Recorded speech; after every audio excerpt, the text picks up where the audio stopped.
Welcome back, guys, to our match 3 predictions. But before we go on to match 3 predictions, let's watch match 2 and see what happened. So for this first fight, I believe that we predicted that this team on the left-hand side would win, the red team. It is heavily favored for them to win, in my honest opinion, only because the main gimmick for the right side was counterattacking, but Astro Master Elena just stops counterattacks. Like, that's kind of her whole gist with their buff. So I'm pretty sure this left-hand side team will just straight up sweep. But yeah, let's quickly watch this through.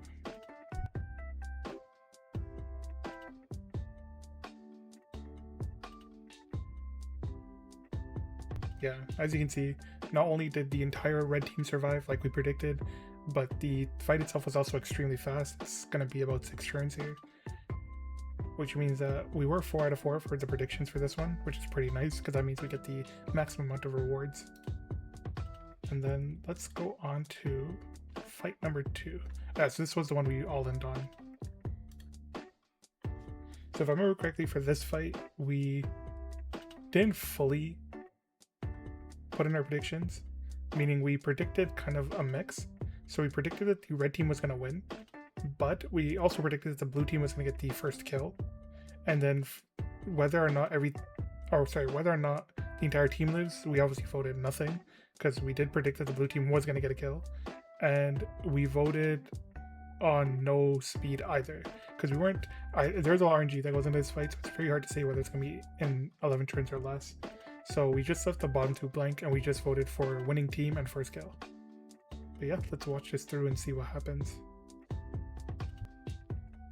As you can see, the Celine did get the first kill for the blue team, so we are correct on that prediction right there.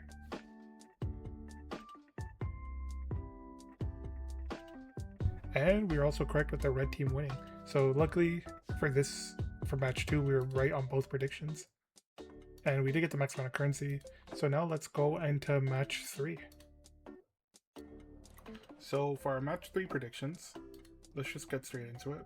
So I'm not entirely sure how some of these teams will play out, since my knowledge of Arena is not the best. I did, however, get some advice and predictions from very reliable sources. So for this team one, we have Arnel, Saria, Hecate, and regular Politis versus Barunka, Firelytica, Nodos, and Shurun. So I heavily believe that this left side team will win, just purely because of how, well, I guess one-sided again it is. Just because a team like this is like a cleave, so any team that's going to go first will always have some kind of advantage depending on the setup. So the Arnel will go first, just barely looking at the speeds.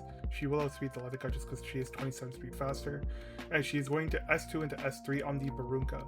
Now the Barunka does push up every time she gets hit, but because there is a Fire Politis, it'll slow it down significantly. It cuts all the CR gain in half, so the Barunka would only push up as if she got hit once, even though she's going to hit twice. So the Arnel is going to S2 and then S3. The S3, if it were to land a Fear on anything, will proc the Shurun, but again, because there's a Politis, the Shurun only pushes up halfway. So I'd like to believe the Saria will cut, and the Saria will then get off her S3, which will proc her S2, which is her passive, and that will then activate her nuke. I'm fairly confident the red team will win. I believe the red team will also get the first kill because Saria will go before anything on the opposing team, and Saria S3 will end up killing stuff like the Firelytica, the Shroon fairly easily. I'm fairly confident that the entirety of the red team will survive this fight, since it will just straight up kill everything, and I think it's going to be a fairly fast fight, again because it is a cleave. We can dump all our points into this one since we are doing 4 out of 4 predictions for this, and we're fairly confident with what we're selecting. So for match 2, let's take a look. So we have Zio, Nodos, Dien, and Festivita versus Broman, ML Luna, Maid Chloe, Strays. So at first glance, Zio with this speed will always take the first turn. If you're unaware of how he works, his S2 passive gives him CR at the beginning of the fight. And because everything on their team is sub 330 speed, there's nothing in this world that will ever contest this Zio. Even at 330, I don't think they'll ever contest him. So Zio will take the first turn, and he's going to S3 whatever has the high CR on the enemy team. So the high CR on the enemy team is going to be the Broman, but with how Broman works, he can't be silenced or have his CR reduced. So all the ZOS 3 is going to do is reduce his HP by just over half. Well, just under half, actually. From what I was told, and the small brief explanation I was given, the red team is favored to win this fight. I think one of the main issues that they're going to run into is the amount of debuffs and set damage that they're going to take. Provided they do have a mid Chloe, but the Nodos is going to have quite a bit of protection on himself as well. And the issue with Nodos is once he gets his S3 off, any debuffs that they inflict, useless. And Nodos is going to get to press his skills 1, 2, 3, and just pick 3 things on this team and they die.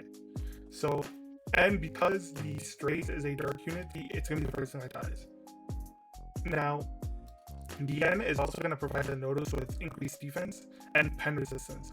Now, this pen resistance is important because the DN ideally will go before the Strays, and the pen resistance, will stop the Strays from full penning on his S3, effectively making it so he won't be able to kill the Nodos. And if the Nodos doesn't die and he S3s, he lives, he's gonna S3, he's gonna nuke. So I like to believe heavily that the red team is gonna win. I also like to think that the red team is gonna get the first kill, purely because nothing is gonna kill each other until the Nodos takes his turn. Now, whether everything lives or not is kind of iffy. It depends on a few different factors. I think it also does heavily depend on the debuffs that stick. So for now, we're going to leave this one empty. And for sure, it's going to be a solo fight. Just purely because it's using a Nodo solo DPS that we think is going to win. So Nodo will kill 3 things. And if the main Chloe doesn't die, then she might revive stuff. But once he gets his S3 back, he's going to kill 3 things again. And it's going to be a solo fight. Now, you don't want to predict whether it's a perfect fight, because with challenge mode, if you get even one prediction wrong, you automatically get everything wrong. So it's better to leave something blank than to guess or to put it up at RNG. So for now, we're just gonna leave these 3 in here, and we're gonna predict it like this, and we're just gonna pray that we get it right. Thank you so much for watching, guys. If you enjoyed the video, please comment, like, and subscribe. I will see you guys for the match 4 predictions when it's available.